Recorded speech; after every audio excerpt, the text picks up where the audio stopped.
आपको बता दूं, आप तो बहुत लकी है, हमसे ज्यादा भी लकी है।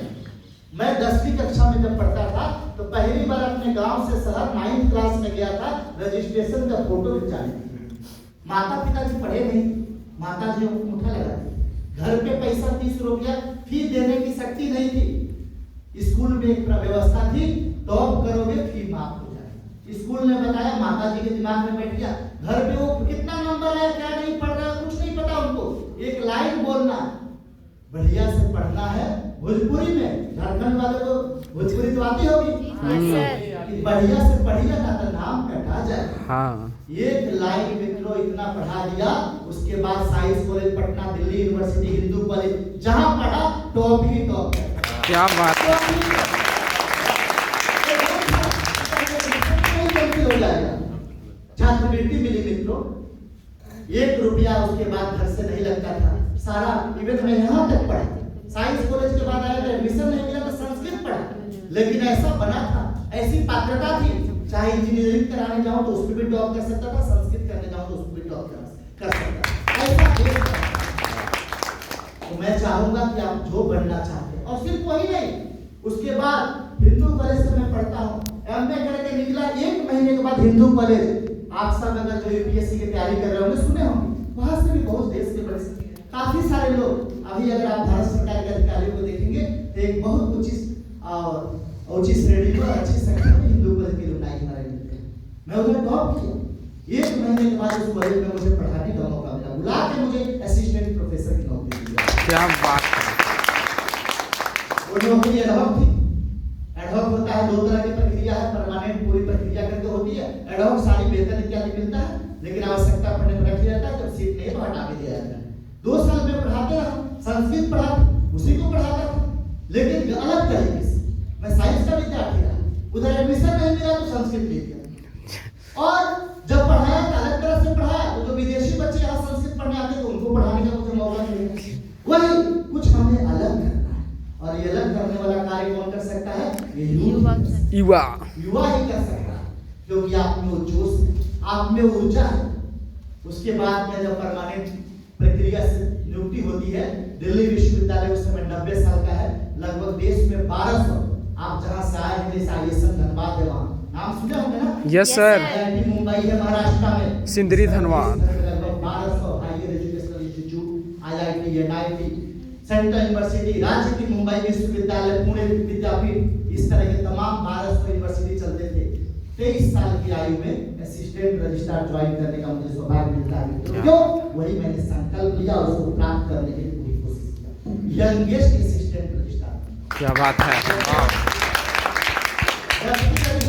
उसके बाद जवाहरलाल नेहरू यूनिवर्सिटी जाता हूं, 5 वर्ष का जैसे वहां पे मेरा अनुभव हो जाता है। मैं जेएनयू जवाहरलाल नेहरू यूनिवर्सिटी सुने होंगे ना आप लोग? यस सर, दिल्ली में घुमाइएगा। जाता हूं, वहां पे भी बहुत वरिष्ठ लोग मेरे साथ काम करते हैं, मैं उनके साथ काम करता हूं। लेकिन जब एक दायित्व आता है, वहां जो कुलपति होते हैं उनके ओएसटी 70 साल के उस समय है, और उनको हटा के मुझे ओएसटी बनाया जाता है, और जो बनाने वाले हैं आज तक यूजीसी के चेयरमैन हैं, जो हमारे उस समय कुलपति थे। ये सब कैसे संभव हुआ होगा? ये कैसे संभव हुआ होगा? परिश्रम से, मेहनत से, इच्छा शक्ति, संकल्प। अभी आप देख सकते हैं, जैसे आप यूथ है, मैडम आपकी आदर्श है हम सब के लिए। मैडम ने बताया कि 1 महीना पहले दिल्ली आए, शायद वर्दी में ना हो, मैं अभी शक्ति नहीं तो लोगों को पूछना पड़े, माफी चाहता हूं मैं, लेकिन देखा आपने कैसे कम शब्दों में सारे गर्भित रूप से आपको मोटा काम किया। तो हर चीज आपका अगर मेहनत है, आपकी चाह है, ललक है, तड़प है, और उसको प्राप्त करने के लिए 100% देने की अगर आपकी दृढ़ इच्छा शक्ति है मित्रों, आप चांद पे जा सकते हो, मंगल पे जा सकते हो।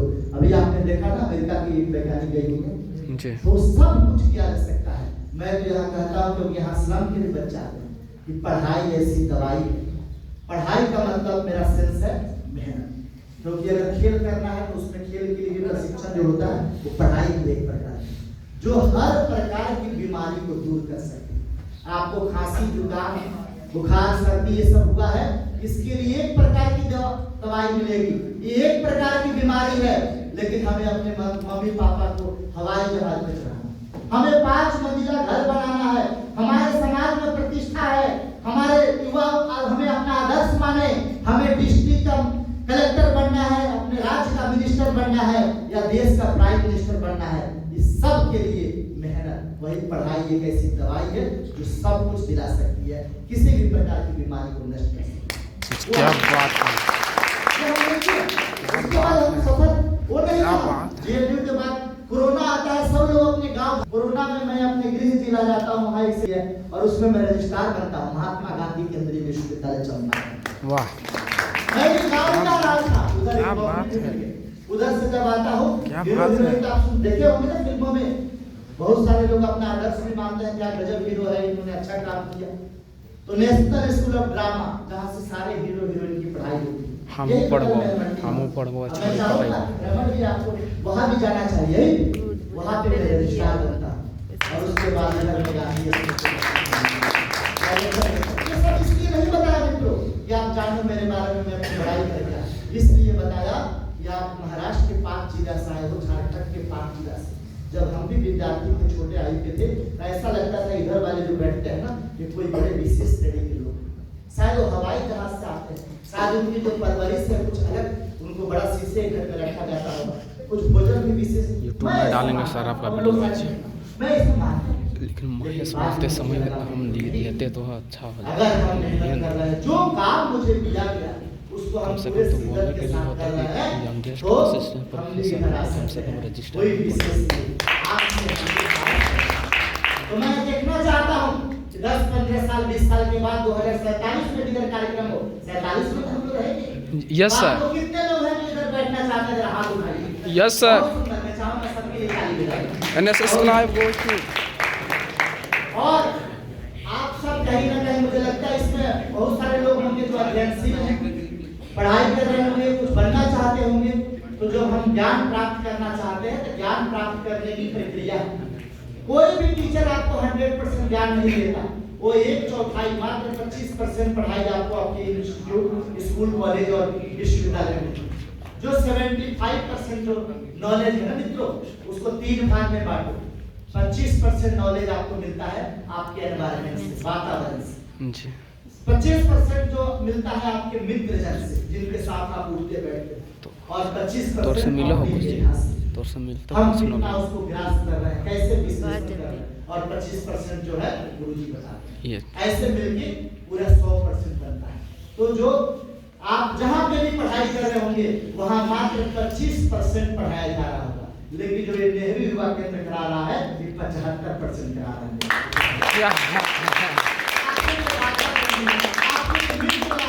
और आपकी मेधा, क्योंकि कभी जैसे मैंने कहा, कभी हम कुछ देखते हैं, देखते हुए भी नहीं समझ पाते, हम दर्शन करके भी अभी हम लोग एक इंटरव्यू लिए यहाँ पे, एक अधिकारी का, कुछ शोध अधिकारी हमारे यहाँ रहे थे, हमने पूछा गांधी जी अंतिम सांस कहाँ ली, एक भी विद्यार्थी ने नहीं बताया, एक भी विद्यार्थी।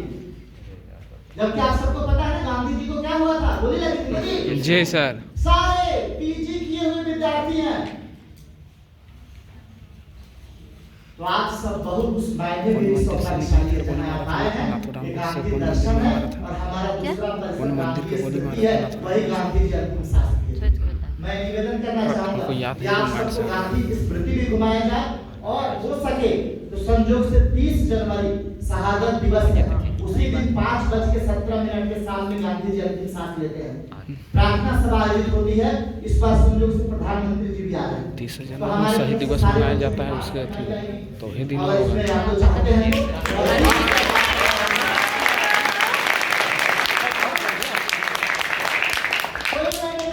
जब देखता है आदमी तो उसके भी ज्ञान मिलता है। तो 5/17 पे उसी जगह पे कौन श्रद्धांजलि दी जाएगी जहाँ गांधी जी हे राम कहते हुए अपने प्राण को त्यागे जी। और ये दो हमारा परिसर है, दोनों जगह गांधी जी के जीवन के ऊपर विश्व का सबसे बड़ा फोटोग्राफी एग्जीबिशन है, कैसे वो मोहन से महात्मा बनते हैं। अभी कुछ दिन पहले इंडोनेशिया का एक प्रधानमंत्री के उस समय के जो थे उनके टीम आई, उनके सारे मंत्रिमंडल के लोग आए। जब वो हमारे म्यूजियम को घुमा रहे थे तो उन्होंने अपने कैबिनेट मिनिस्टर को संबोधित करते हुए अपनी भाषा में बताया, तो हम लोग को जो लैंग्वेज वाले थे वो हम इंटरप्रेट करके हमने पूछा क्या बात कर रहे हैं, क्या इनको समझ में आ गया? ऐसा गांधी जी को तो सब जानते हैं, लेकिन ऐसा क्या समझ में आ गया फोटो देख के? तो उन्होंने ट्रांसलेटर जो थे उनके साथ जो बता रहे थे उन्होंने बताया, उन्होंने अपने मंत्रियों को ये कहा कि देखो एक महात्मा ग्रेट लीडर कैसे बनता है।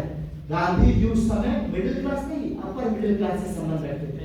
आप यहाँ पे अभी समय है, जाएंगे भी, मुझे लगता है उदयवीर जी, सुरेंद्र जी आपके लिए भ्रमण की व्यवस्था किए होंगे।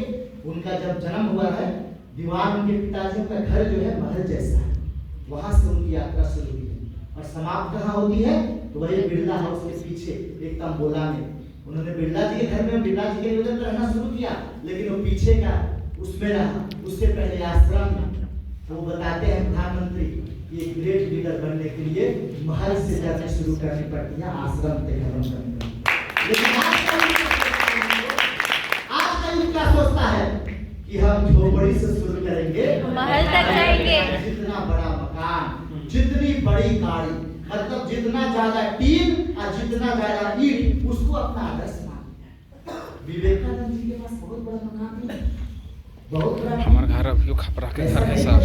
जब अमेरिका में उतरे होंगे तो बहुत बड़ी उनके लिए कोई गाड़ी लेकर गया, मेरा घर भी और हजारों की संख्या में लोग, लेकिन मेरा घर में आज के नेता कहीं भी स्वामी अब देखना जो पद्म से नहीं भी जाते हैं, जबरदस्ती कहा जाता है फलना जी को फोन करो, उनको जिला, और वो गाड़ी लेके आना है, 500 की संख्या होनी चाहिए, ऐसी बड़ी गाड़ी जाना है, तब नेता बनते हैं।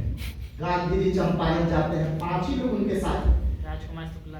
रेलवे स्टेशन पे जो लोग उनको रिसीव करने आते हैं मित्रों, वो सोचता है गांधी जाएंगे हाई फाई वाली बोगी में, वो सारे हाई फाई वाली बोगी में जाते हैं। आप ट्रेन में तो देखे हैं ना, आए होंगे तो जी सर, AC2 फलना वो चीज लग सारे उधर हैं, और गांधी जी उतरते हैं इधर स्लीपर्स फर्स्ट लेडी से।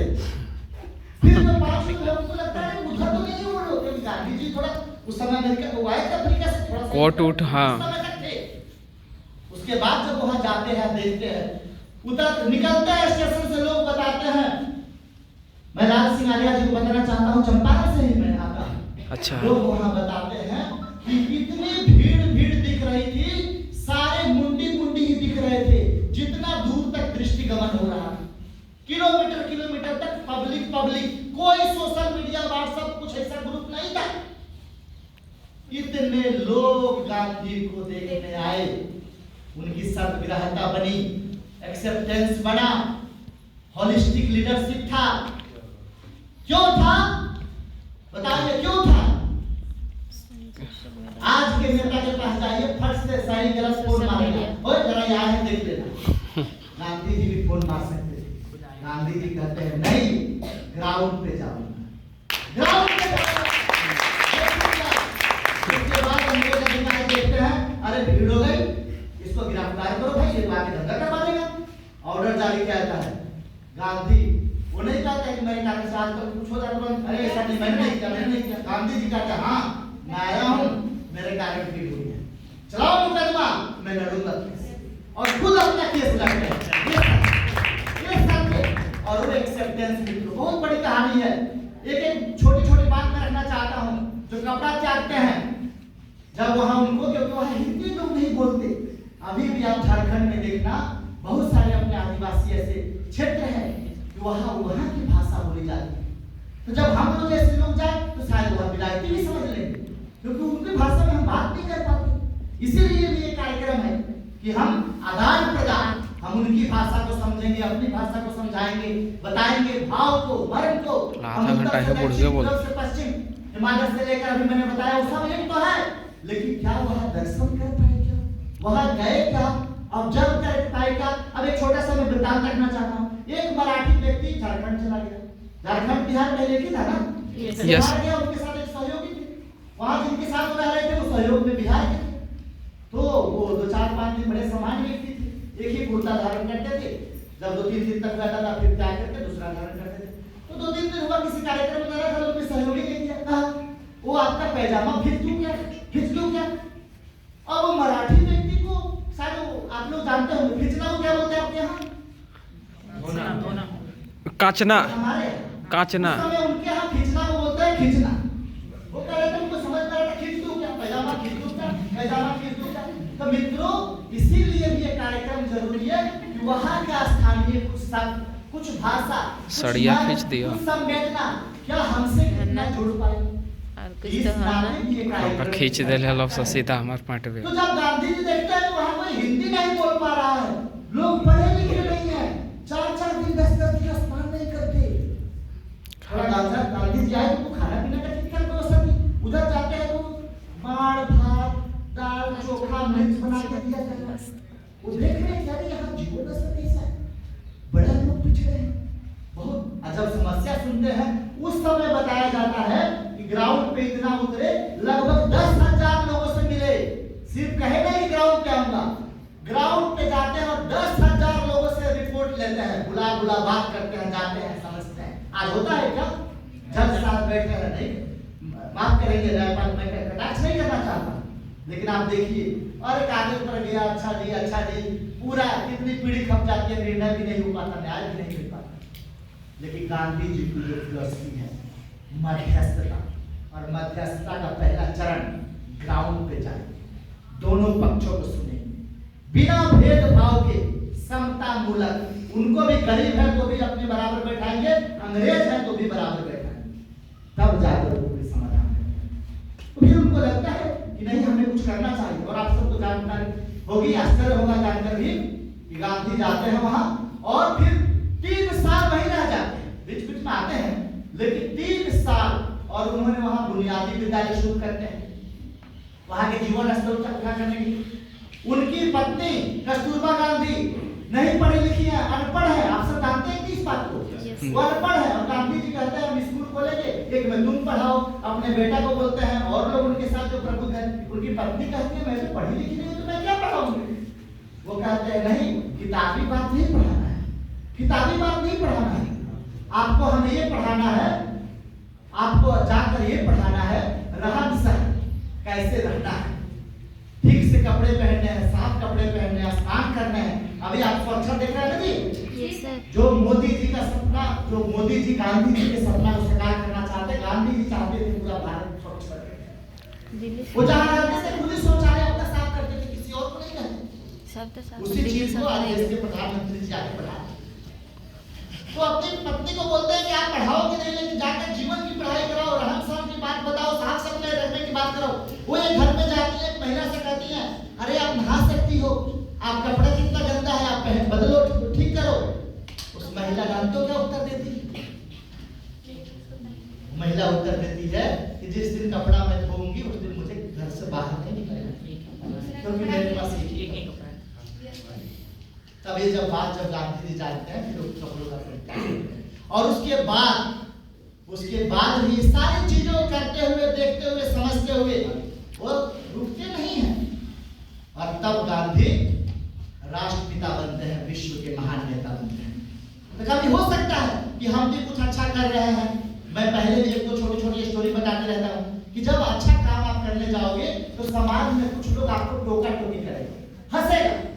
और इसका मैंने उदाहरण दिया था, एक जगह एक आग लगी तो बहुत लोग आग बुझाने गए, एक पेड़ पे गौरैया छोटी चिड़िया बैठी थी, वो लगी कि सारे लोग आग बुझा रहे हैं, उसने भी प्रयास किया कि मैं भी बुझाती हूँ। वो उड़ के गई आग बुझाने के लिए, थोड़ी दूर पे गई, एक गड्ढा दिखा, गड्ढा में जाकर उसने चोंच में पानी भरी डाली, 2 बार 3 बार की तो कौवा महाराज दूर से देख रहे थे, उनसे रहा नहीं गया, तो लगे टिक्का टिक नहीं करेंगे। वो जाकर उसके काम में बाधा पहुंचाने, अरे पगली गौरैया तू क्या कर रही है, तेरे को समझ में नहीं आ रहा, तेरा दिमाग खराब हो गया है क्या? गौरैया ने 2-4 बार नेगलेक्ट किया। अच्छे लोग होते वो भी सोचते चलो ये कह रहा है करने दो, भगवान जानते हैं करके स्वभाव का कर करता है कोयल, गौरैया ये सब मीठे स्वभाव, उसने अपने काम पे ध्यान दिया, लेकिन 4 बार 5 बार हो गया, वो माने ही ना। उसने कहा कि अरे पगली तेरी ये चोंच में पानी डालने से आग बुझ जाएगी क्या?